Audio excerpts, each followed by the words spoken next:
Au sommaire de ce live, déjà une pluie d'investissements pour le sommet Choose France qui s'ouvre ce lundi avec une annonce record signée SoftBank.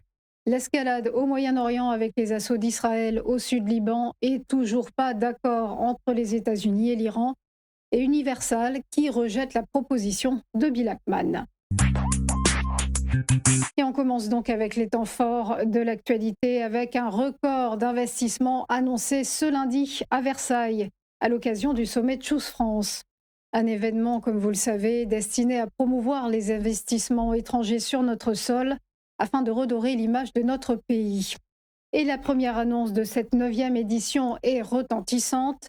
Elle est signée du conglomérat japonais SoftBank et qui compte investir la somme massive de 75 milliards d'euros dans des data centers pour l'IA. Il s'agirait du plus gros investissement lié à l'intelligence artificielle fait en Europe, selon le patron de SoftBank.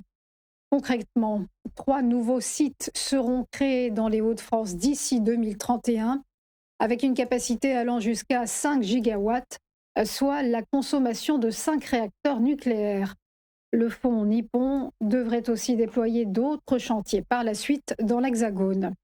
En corollaire de cette annonce, Schneider Electric a fait savoir qu'il allait ouvrir une nouvelle usine à Dunkerque. Le géant français des équipements électriques et 5e valeur du CAC 40 va y produire des modules préfabriqués pour SoftBank. Il continue donc lui aussi de surfer sur l'intelligence artificielle. L'année dernière, un record de plus de 40 milliards d'euros d'investissement avait été annoncé à l'occasion de Choose France. Et depuis la première édition de ce rendez-vous en 2018, 230 projets y ont été dévoilés pour un montant total de 87 milliards d'euros. C'est le domaine de l'intelligence artificielle qui en a été le vecteur le plus important. Tout autre sujet avec la guerre au Moyen-Orient et l'escalade entre Israël et le Liban. À la demande de la France, une réunion d'urgence du Conseil de sécurité de l'ONU doit se tenir cet après-midi.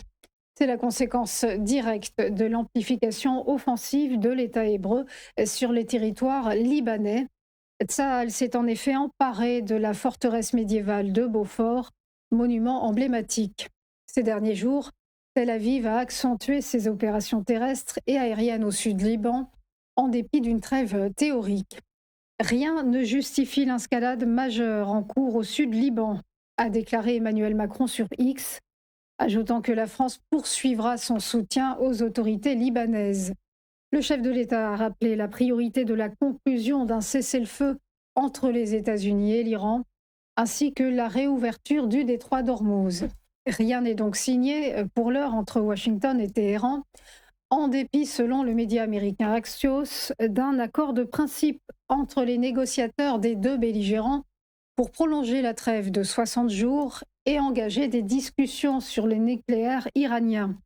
Mais Donald Trump aurait depuis revu la copie du protocole et durci sa position, selon le New York Times, avec plus de concessions concernant ce sujet des armes nucléaires. Et de son côté, Téhéran dit refuser tout accord de paix ne préservant pas ses droits. Et ce matin, on apprend que les États-Unis ont mené ce week-end des frappes défensives sur des sites cibles militaires dans le sud de l'Iran, tout près du détroit d'Ormuz. De leur côté, les gardiens de la révolution iranienne ont annoncé avoir visé une base utilisée pour les frappes américaines. On termine avec Universal qui rejette l'offre de Bill Ackman. La décision n'est pas une surprise. Elle a été dévoilée vendredi soir. Début avril, l'investisseur activiste américain avait fait sensation en proposant 56 milliards d'euros pour le rachat de la Major, maison de disques de Taylor Swift, Lady Gaga ou encore Drake. Dans un communiqué, Universal Music Group explique que le conseil d'administration a estimé que la proposition de Pershing Square sous-évaluait fondamentalement et matériellement la société. Un montage financier qui prévoyait la fusion du MG avec la société d'investissement Pershing Square par son véhicule d'acquisition qui aurait déplacé la cotation à New York. 2 jours auparavant, le groupe Bolloré, premier actionnaire du MG, avait amorcé la fin de non-recevoir en appelant au rejet des visées de Bill Ackman, qui pour l'heure n'a pas réagi. Par le biais de Vivendi, le clan Bolloré possède 28% d'Universal. Et on passe au point bourse, le rappel de la clôture des marchés vendredi dernier avec des places européennes sans grande conviction.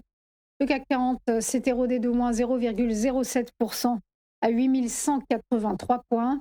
La cote parisienne a gagné plus 0,83% en bilan hebdomadaire. Tout petit gain à Francfort pour le DAX, plus 0,05%. En Allemagne, donc terminons à 25 104 points. Et sur l'ensemble de la semaine, le DAX a pris 0,87%.